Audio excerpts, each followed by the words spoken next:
rise. Patti Bevilacqua!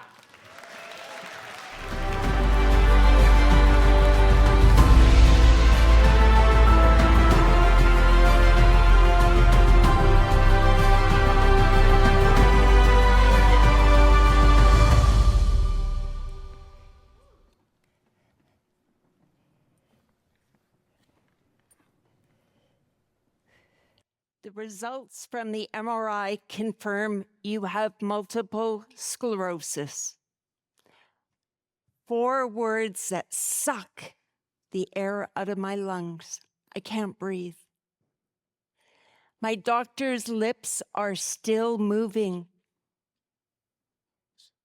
What is she talking about?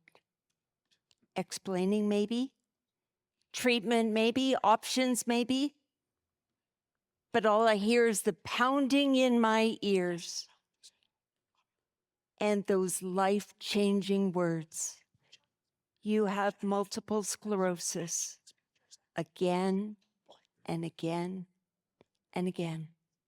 Her eyes meet mine, and I see it. Pity. And then it hits me. It's real.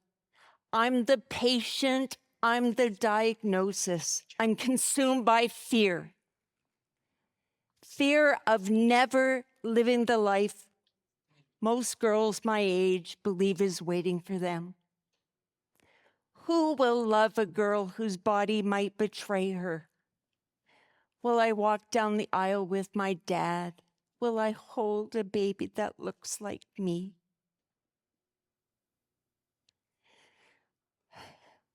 Will I hold a baby that looks like me? The questions come hard and fast, and somewhere between the silence and the noise, I realize I'm 22 years old and my future has vanished. I've always wanted to be a teacher, a high school physical education teacher, inspired by my own phys ed teacher, Carol. Impacting students' lives is her legacy. I wanted to be just like her. Just like her. But the 5 years after my diagnosis are the hardest, darkest years of my life. Each day, my energy drained a little more until I was sidelined by fatigue, by exhaustion. Depression followed next. My life was fading into something that I didn't choose. Then the call came. A clinical research trial for multiple sclerosis, and for the first time in my life, in a long time, I felt hopeful. Over the next 18 months, I felt alive again. Happy, fearless, unstoppable. The medicine was working. Then a letter.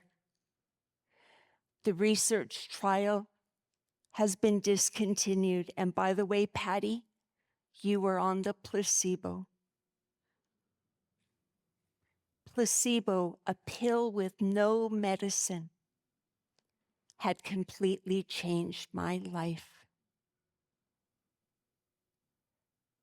Had completely changed my life. And it was then that I realized it wasn't the medicine, it was mindset. It was my mindset.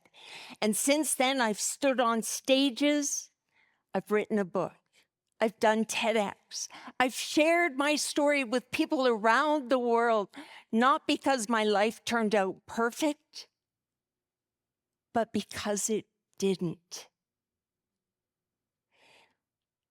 Last summer, I won the 2025 Changemaker, Trailblazer, Leader of the Year Award. And later I found out that 95% of my votes came from former students.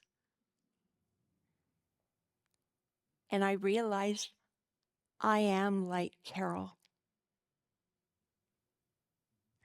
30 years after leaving my teaching career, it was my students, the lives I touched, who cast those votes.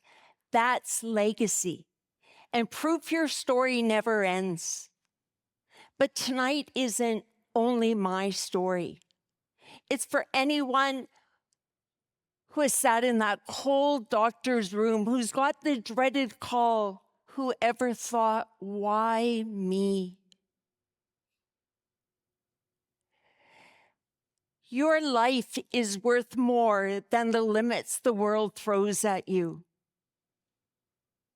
more than the whispers, the doubts, more than the fears that try to keep you small.